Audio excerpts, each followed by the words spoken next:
Hi friends, welcome to our channel. दोस्तों, Dholera smart city में बड़ी ज़मीन के सौदा करते करते हम कई फार्मर्स को मिलते हैं और फार्मर्स के घर पे भी जाते हैं और उनके वहाँ पे चाय नाश्ता भी करते हैं, घंटों बिताते हैं और कभी कभी तो वहाँ रुकना ही पड़ता है। तो उन्हीं के बीच में जब मैं घूमता फिरता हूँ, जब उठता बैठता हूँ, मेरे मन में हमेशा रहता है कि लोगों के लिए मैं कुछ काम भी करूँ, लोगों को मैं सपोर्ट करूँ।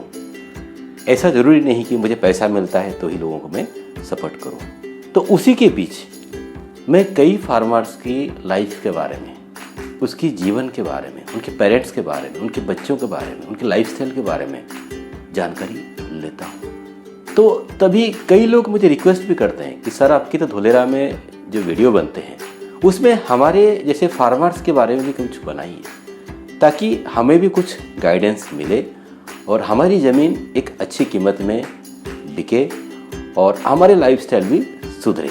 ये 2 दिन पहले की बात है।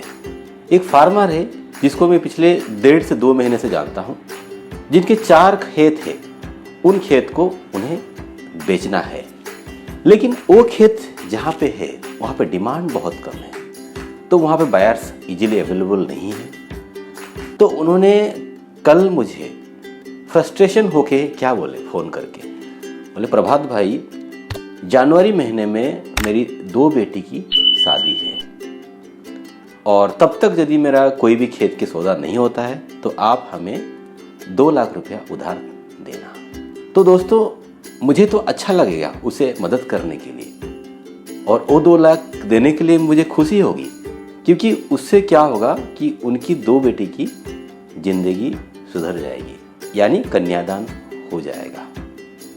आपको क्या लगता है, धोलेरा की जो फार्मर्स है उनको 50-60 हज़ार रुपया बीघा जो ज़मीन बिकता था, आज वो 12 से 30 लाख रुपया बीघा बिक रहा है। तो वहाँ के फार्मर्स पैसे वाले हो गए हैं। तो यही चीज़ आप सोचते हो, यही चीज़ मैं भी सोचता था, लेकिन दोस्तों ऐसा नहीं है। धोलेरा स्मार्ट सिटी में गिने चुने 3 या 4 गांव में खूब पैसे वाला लोग रहते हैं, लेकिन बाकी जो 18-19 गांव है वहाँ पे आज भी बहुत गरीब लोग रहते हैं। उनकी रोजगार, उनकी सोशल लाइफ को जब आप बारीकी से देखेंगे, पहले से तो वहाँ पे खेती नहीं होता था, लोग डेली मजदूरी करते थे और आज भी करते हैं।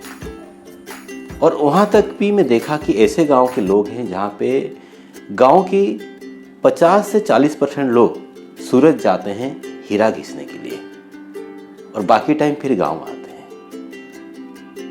लेकिन दोस्तों, एक चीज मुझे परेशान किया, वो क्या? वो है जुआ और दारू।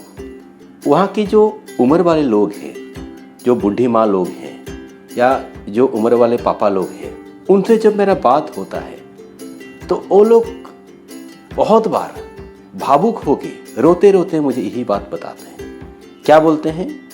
हमें ज़मीन की पैसा तो अच्छा मिल रहा है, लेकिन उन पैसों का जो इस्तेमाल हो रहा है वो गलत जगह पे हो रहा है। तो दोस्तों, ऐसा क्यों हो रहा है? क्योंकि वहाँ पे लोगों के बीच में अवेयरनेस नहीं है, यानी प्रॉपर एजुकेशन नहीं है, लोगों की सोच में कमी है। आप यदि एक फार्मर है जिनको आने वाले टाइम पे अच्छे पैसे मिलेंगे, तो दोस्त आपको ये ध्यान देना है, जो पैसा आपके पास आएंगे वो पैसा आपके पैसा नहीं है। वो पैसा किसका है? वो आपके दादा परदादा, जिन्होंने उन ज़मीनों को संभाल के रखे थे। खेती तो होता नहीं था, फिर भी उन ज़मीनों को संभाल के रखे थे और आज उनकी अच्छी कीमत मिल रही है। तो ये ज़मीन का पैसा आपके पास आएगा, वो पैसा आपके घर में पापा मम्मी हैं, बच्चे हैं, वाइफ है, उनकी सबकी सलाह मशवरा लेके सही जगह में उसे इन्वेस्टमेंट करिए या तो खर्चा करिए। कैसे इन्वेस्टमेंट करेंगे? यदि आपने 10 बीघा ज़मीन बेचा है 10 से 12 लाख के रेट में, आप क्या करेंगे, उतना ही ज़मीन दूर कहीं ले लीजिए जहाँ पे 5 या 6 लाख में मिल जाएगा और रिमेनिंग जो फंड आपके पास बच रहा है, बाकी पैसा आपके पिताजी के साथ आप बैठिए, आपके दादाजी के साथ बैठिए और आपकी धर्मपत्नी यानी वाइफ के साथ ही बैठिए कि हम ये पैसा को क्या करेंगे, कहाँ लगाएंगे। आपकी घरवाली हो सकता है बोलेगी सोना में डाल दीजिए, आपके पेरेंट्स ये बोल सकते हैं कि और भी ज़मीन ले लेते हैं। तो इन सब की बात आपको सुनना ही सुनना है, क्योंकि दोस्तों ये एक मौका है। आप सोचिए, पूरे स्मार्ट सिटी के जो फार्मर्स की लैंड थे 50% ज़मीन तो गवर्नमेंट ले जाएगा, बाकी जो हमारे पास फाइनल प्लॉट रहेगा उसकी ग्राहक दिल्ली, मुंबई, मद्रास, बेंगलोर से आके खरीद लेंगे। तो आपके पास क्या बच जाएगा? जो पैसे आ रहे हैं वो चला जाएगा। फिर फाइनली आप क्या हो जाएंगे, आपके पास कुछ भी नहीं रह जाएगा, ना जमीन रह जाएगा ना पैसा रह जाएगा। तो आप अल्टीमेटली बैंकरप्ट हो जाएंगे, आप अल्टीमेटली जीरो हो जाएंगे। फिर आप क्या करेंगे? फिर से वही डेली मजदूरी। आपके बच्चे क्या करेंगे? फिर से वही डेली मजदूरी। तो दोस्तों ये आपके लिए एक मौका है, एक भगवान की आशीर्वाद है। आप यदि आज चाहोगे, आपकी जीवन यानी आपकी जो पीढ़ी, आपके जो बच्चे आएंगे उनकी जीवन सुधार सकते हैं। आपको अपनी सोच बड़ी रखनी पड़ेगी। हाँ, अपने अंदर यदि गलत चीज की लत है, गलत चीज की आदत है, उसको लिमिट में लाइए। और देखिए, वो जो गलत चीज की आदत है अपने बच्चों के ऊपर नहीं आना चाहिए। यदि बच्चों के अंदर वो गलत चीज की लत आ गया, पापा को देखते देखते उसको कैसे भी करके सुधारिए और उनसे अच्छे संस्कार देने के लिए कोशिश करिए।